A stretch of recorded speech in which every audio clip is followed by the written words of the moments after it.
பூஜா சித்தப்பா. என்ன குட்டிமா, black forest cake with ice cream தானே? நேத்து நைட்டு நான் வாங்கிட்டு வந்துட்டேன். நீ தூங்கிட்டு இருந்தியா, அதான் ஃப்ரிட்ஜில் வச்சுட்டேன். அம்மா எங்க? அம்மா ரூம்ல இருக்காங்க. அப்படியா? சரி, ஒன்று பண்ணு, யாருக்கும் தெரியாம அப்புறமா போய் அந்த கேக் எடுத்து சாப்பிட்டுட்டு வாயெல்லாம் துடைச்சிடணும். ஓகே? தேங்க்யூ சித்தப்பா. செல்லம். வரேன். மா, லாவண்யா, அம்மா எங்க? கடைக்கு போயிருக்காங்கண்ணா. தமிழ் எங்கடா கிளம்பிட்ட? இன்னைக்கு பேங்க் லீவுன்னு சொன்ன. ஏமா, பேங்க் வேலை தான் எனக்கு வேலையாண்ணா. ஆனந்த் கல்யாணம் பண்ணி வைக்கணும்ல, அதான் ரிஜிஸ்டர் ஆஃபீஸ் வரைக்கும் போறேன். ஏண்டா இந்த வேலையெல்லாம் நீ எப்பதான் விட போற? ஏமா, பேங்க் வேலை விட சொல்றியா? டேய், நான் அத சொல்லலடா. இந்த மாதிரி மத்தவங்களுக்கு கல்யாணம் பண்ணி வைக்கிற வேலையெல்லாம் நீ எப்ப விட போறேன்னு கேக்குறேன். நான் எதுக்காக விடணும்? சில பேர் கடவுளுக்காக திருக்கல்யாணம் பண்ணி வைக்கிறாங்க. அதே மாதிரி என்ன தேடி வரவங்களுக்கு நான் கல்யாணம் பண்ணி வைக்கிறேன். இது ஒரு வகையில புண்ணியம் தானேமா? ஆமா, பெரிய புண்ணியத்தை கண்டுட்ட பாரு. இது வரைக்கும் நீ இருந்ததெல்லாம் சரிதான்ப்பா. இப்ப நீ பெரிய கோடீஸ்வரர் வீட்டு மாப்பிள்ளையாக போற. பார்த்து நடந்துக்க. பெரிய வீட்டு மாப்பிள்ளையா இருந்தா இந்த மாதிரிலாம் பண்ணி கூட ரூல்ஸ் இருக்கான்னு? டேய், நம்ம சம்பந்தி சமுதாயத்துல ஒரு பெரிய அந்தஸ்துல இருக்கவரு. அவருக்குன்னு ஒரு மரியாதை இருக்கு. அதுக்கு ஏத்த மாதிரி நம்ம மாப்பிள்ளையும் இருக்கணும்னு அவர் எதிர்பார்க்கறதுல என்னடா தப்பு இருக்கு? அதுக்கு நான் என்னமா பண்ண முடியும்? அது சரி, அந்த ஆள் இருக்கிறதோ பெங்களூரு. அந்த ஆளுக்கு எப்படி இந்த விஷயம் தெரியும்? அவருக்கு தெரிஞ்சதுனால தானே நம்ம மங்கை கிட்ட கேட்டிருக்காரு இந்த விஷயத்த பத்தி. அவர்கிட்ட யாருமா போட்டு கொடுத்துருப்பா? அவருக்கு யாரோ போன் பண்ணி உன்னை பத்தி எல்லாம் சொல்லிருக்காங்கடா. அத கேட்டதும் அவரும் ரொம்ப டென்ஷன் ஆயிட்டாராம். இனிமேலாவது இந்த மாதிரி வேலையெல்லாம் பண்ணாம பாத்துக்கங்கன்னு என்கிட்ட சொல்ல சொன்னாராம். பாத்தியாமா, அந்த ஆள் பணக்கார புத்தி காமிச்சிட்டான். பாத்தியா? இதுதான் நான் ஆரம்பத்திலே அடிச்சுக்கிட்டேன். இந்த மாதிரி வசதியான குடும்பம்லாம் வேண்டாம், நம்ம ரேஞ்சுக்கு ஏற்ற மாதிரி பாருன்னு. கேட்டியா? யாருக்காக வேணாலும் மாத்திக்க முடியாதுமா. தமிழரசு இப்படிதான் இருப்பான். அச்சு மாறாம என்ன ஏத்துக்கிறதுனா ஏத்துக்க சொல்லுங்க. அப்படி இல்லைன்னா அந்த ஆள் வசதிக்கு ஏற்ற மாதிரி ஒரு நல்ல மாப்பிள்ளைய பாத்துக்க சொல்லுங்க. எனக்கு வசதியா போச்சு. இதே வேலையை சினிமால ஹீரோ பண்ணா காசு கொடுத்து படம் பார்த்து கை தட்டி ரசிச்சுட்டு வருவீங்க. நான் பண்ணா தப்பா? அந்த மாதிரி வேலையெல்லாம் பண்ணதுனால தானே உங்க அண்ணனை கொண்டு போய் போலீஸ் ஸ்டேஷன்ல உட்கார வச்ச. சரிடா, போனதெல்லாம் போகட்டும். இத பாரு, இனிமே என் புள்ள இந்த மாதிரி வேலைக்கெல்லாம் போக மாட்டான்னு மங்க கிட்ட சொல்லி சம்மந்தி கிட்ட சொல்லிட்டேன். நீயும் அதுக்கேத்த மாதிரி நடந்துக்கோ. யாரை கேட்டு இந்த வாக்குறுதியெல்லாம் கொடுக்குறீங்க? இப்ப கூட நான் ஆனந்த் கல்யாண விஷயமா தான் ஏற்பாடு பண்ணிட்டு இருக்கேன். அது மட்டும் இல்ல, இதுக்கப்புறமா யார் என்கிட்ட உதவி கேட்கறாங்களோ அவங்க எல்லாருக்கும் நான் கல்யாணம் பண்ணி வைப்பேன். டேய், உனக்கு எதுக்குடா இந்த வேண்டாத வேலையெல்லாம்? ஏற்கனவே அவங்களுக்கு யாரோ போன் பண்ணி உன்னை பத்தி இல்லாதும் பொல்லாதுமா சொல்லி வச்சிருக்காங்க. இதனால உன் கல்யாணத்துல ஏதாவது பிரச்சனை வந்துருமோன்னு எனக்கு பயமா இருக்குடா. உனக்கு கல்யாணம் ஆற வரைக்கும் கொஞ்சம் ஒழுங்கா இருக்க வழிய பாருடா. எந்த வம்பு தும்புக்கும் போகாதடா. ஏற்கனவே இருந்தாலும் ஒரு சந்தேக பேர் வழி.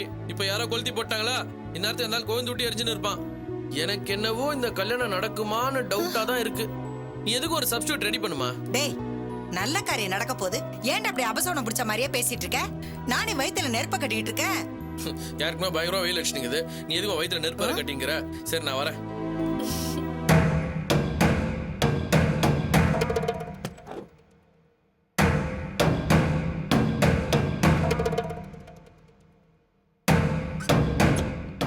என்னன்னா தேடிட்டு இருக்க? ஆனந்த் கல்யாண விஷயமா ரிஜிஸ்டர் ஆஃபீஸ்ல இருந்து ஒரு அப்ளிகேஷன் வாங்கிட்டு வந்தேன். அதான் எங்க வச்சேன்னு தேடிட்டு இருக்கேன்.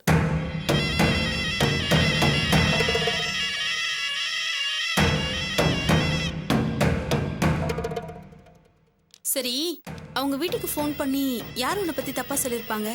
எனக்கு என்ன உன் மேலதான் சந்தேகமா இருக்குது. என்ன விளையாடுறியா?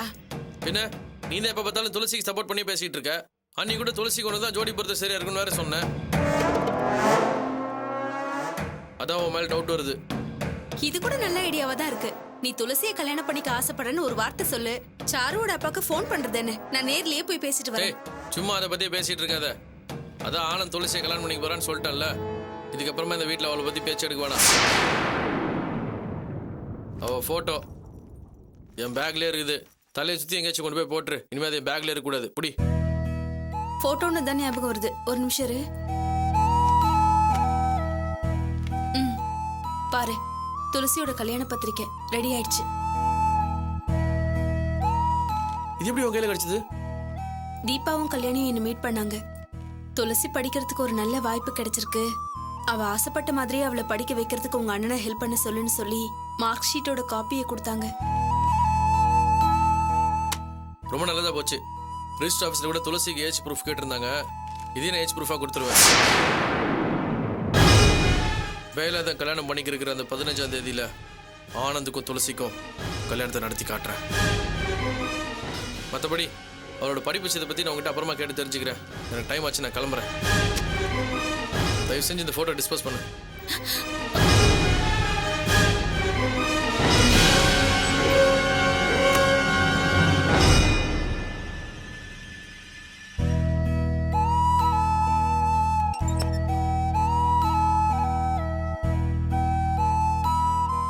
நீங்க எனக்கு அண்ணியா வரணும்னு ஆசைப்பட்டேன், அதான் நடக்கல. உங்க போட்டோவாது என் கூட இருக்கட்டும்.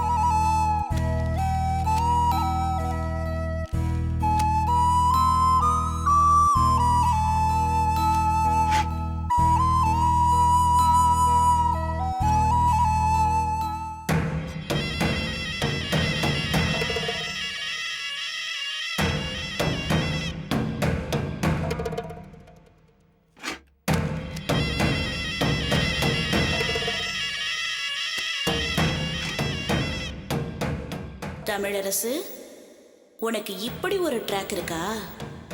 இந்த கல்யாணத்தை நிறுத்த இது ஒண்ணு போதும்.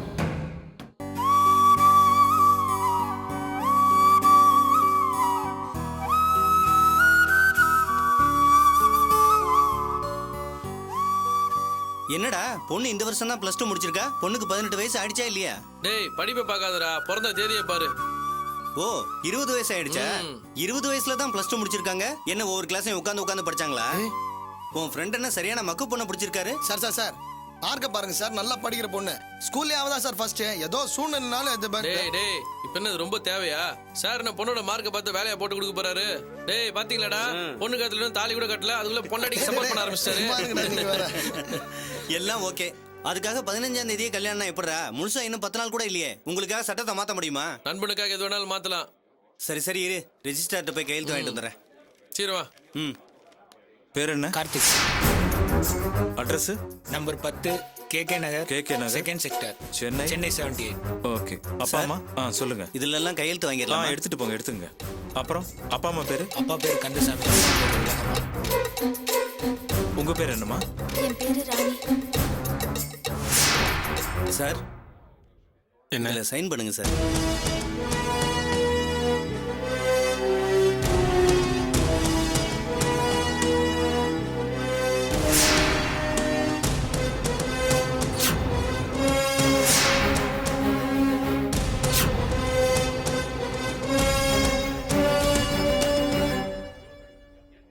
என்னப்பா ராஜேஷ், கல்யாண தேதியை போடாம கொடுத்துருக்க? ஐயோ மறந்துட்டேன் சார். நீங்க கையெழுத்து போடுங்க, நான் டேட்டை போட்டு நோட்டீஸ் போர்டில் ஒட்டிடுறேன் sir. Anand son of Sivalingam. ஓ அவங்க அப்பா ரிட்டையர்ட் போலீஸா? ஆமா sir. Thulasi doctor of Muthumanickam. ஏன்பா எல்லாம் சரியா இருக்குல்ல? எல்லாம் பக்காவா இருக்கு சார்.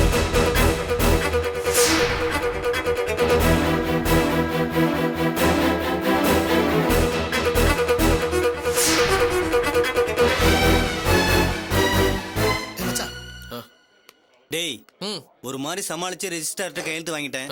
அவர் என் மேல இருக்கிற நம்பிக்கையில கையெழுத்து போட்டாரு. கல்யாணத்துல எந்த பிரச்சனையும் வந்துடாதுல்ல? நீ கவலையப்படாத, எந்த பிரச்சனையும் வராது. அதான் நான் இருக்கேன்ல. அதான்டா எனக்கு பயமா இருக்கு. டேய் என்னடா? சரி விடு. கல்யாண தேதி என்னைக்கு சொன்ன? வர 15ரா? ஒரு சரி.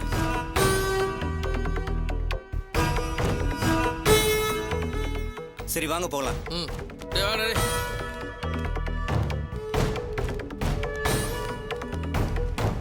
ஓகே மாமா. மாமா ஓகேவா?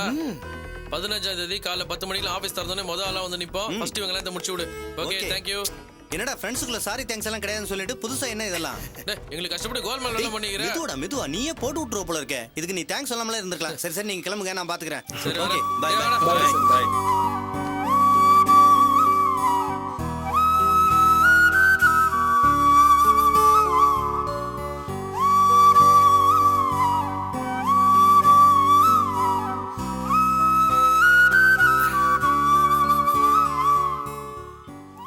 ராஜா ரொமான்ஸா? வா வாடா.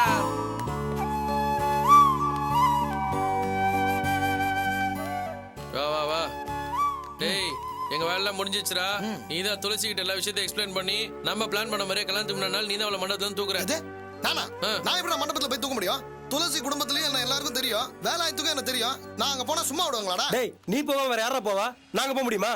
நீ போய் கூப்பிட்டாலும் துளசி வருவா. தமிழ் பாத்தியா, இதுக்கு தான் இவனை நம்பாதன்னு சொன்னேன். கல்யாண வீட்டுல போய் நம்ம பொண்ணை கஷ்டப்பட்டு தூக்கிட்டு வருவோமா? இவரு நோகாம தாலி கட்டு வரா. தாலியாவது நீ கட்டுவியா இல்ல அதுக்கு இவன் தான் வரணுமா? அப்புறம் ஏதாவது சொல்ல போறடா. அடங்குங்கடா. இவ சொல்றதும் கரெக்ட் தான். ஆனந்த் கல்யாணம் மண்டபத்துக்கு போனா கண்டிப்பா மாட்டிப்பான். அது மட்டும் இல்ல, நாம போனா நாமளும் மாட்டிப்போம். இருந்தாலும் துளசி நம்ம தூக்கி ஆகணும். அதை வேற மாதிரி தான் பிளான் பண்ணணும். சரி, எனக்கு பேங்க்ல நிறைய வேலை இருக்குது, நான் போய் ஆகணும். உங்களால நான் சாயங்காலம் மீட் பண்றேன். வரேன்டா.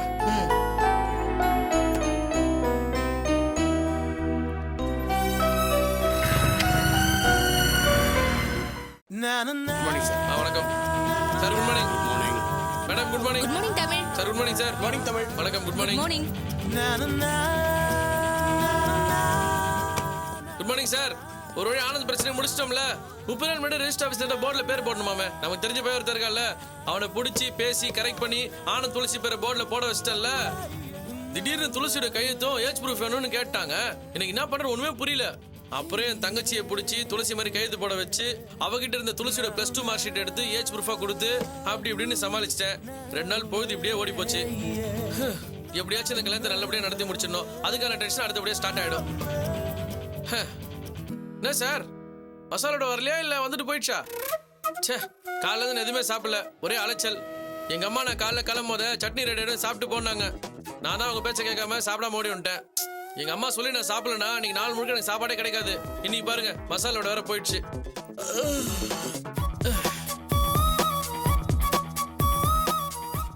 என்ன சார், நான் வந்தது கூட பார்க்காம நீங்க ரொம்ப இன்ட்ரெஸ்டிங்கா பேப்பர் படிச்சுக்கிறீங்க. இதை விட ஒரு சூப்பரான ஹாட் நியூஸ் சொல்லட்டுமா? உங்க சீட்டுக்கு வர போற பொம்பளையோட பேரு திருப்பூர சுந்தரியா. பேரை கேட்டாலே பயங்கரமா இல்ல? பயங்கர ரப்சர் பார்ட்டியா சார். ஆட்டம் தாங்க முடியாதான். திருச்சி பிரான்ச்ல இருந்து டிரான்ஸ்பர் ஆக போறாங்க. அவங்க பிரான்ச்ல இருந்து டிரான்ஸ்பர் ஆன விஷயம் அவங்க ஸ்டாஃப்க்கு தெரிஞ்ச உடனே பட்டாசு வெடிச்சு கொண்டாடி இருக்காங்கன்னா பாருங்களேன். 1000 தான் சொல்லுங்க, உங்க இடத்துல அந்த பொம்பளை வச்சு என்னால பார்க்க முடியாது சார். சார் நீங்க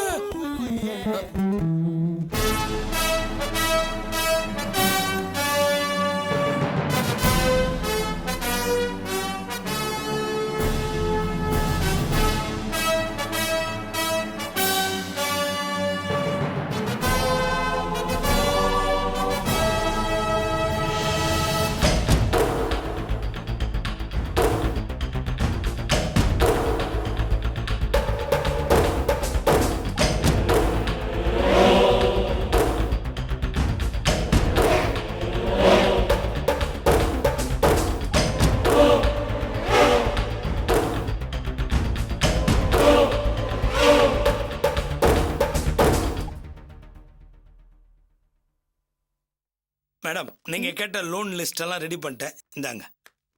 தேங்க்ஸ். தமிழரசு, இவங்க தான் இந்த பிரான்ச்சுக்கு வந்திருக்கிற புது மேனேஜர்.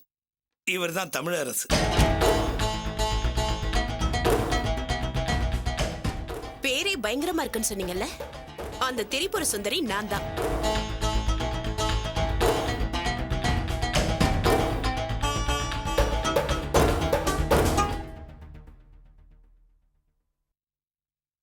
மேடம், நீங்க உங்க வேலையை பாருங்க, நான் போகும்போது வந்து பார்த்துட்டு போறேன். மிஸ்டர் தமிழரசு,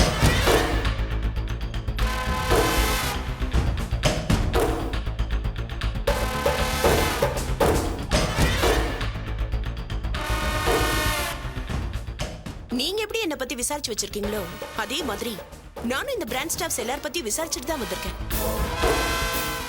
எல்லா ஸ்டாஃப்ஸும் என்ன வந்து பார்த்துட்டு போயிட்டாங்க. நீங்க ஒருத்தர் தான் வழக்கம் போல லேட் என்ட்ரி. 11 மணிக்கு ஆபீஸ் வந்திருக்கீங்க, 2 மணி நேரம் லேட். உங்க பெர்மிஷன் லெட்டர் கூட எனக்கு வரல. இங்க பாருங்க மிஸ்டர், எனக்கு என் வேலை தான் முக்கியம். இங்க உட்கார்ந்துட்டு உங்க சொந்த வேலையை செய்ய பேங்க் உங்களுக்கு சம்பளம் கொடுக்கல. Mind it. Duty, dignity, discipline, இதைத்தான் உங்ககிட்ட எதிர்பார்க்கிறேன். அறிஞர் அண்ணா சொன்ன மாதிரி கடமை, கண்ணியம், கட்டுப்பாடு, இதுதானே நீங்க. நான் பேசும்போது குறுக்க பேசினா எனக்கு பிடிக்காது.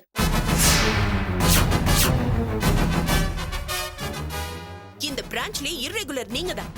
உங்க ரெக்கார்ட்ஸ் எதுவுமே கிளியரா இல்ல. நான் முதல்ல கவனிக்க வேண்டிய ஆளு நீங்க தான் நினைக்கிறேன். நான் இப்பதான் சார்ஜ் எடுத்திருக்கேன். உங்க பெர்ஃபார்மன்ஸை மறுபடியும் செக் பண்ணிட்டு கூப்பிடுறேன். ஓகே? சரி மேடம்.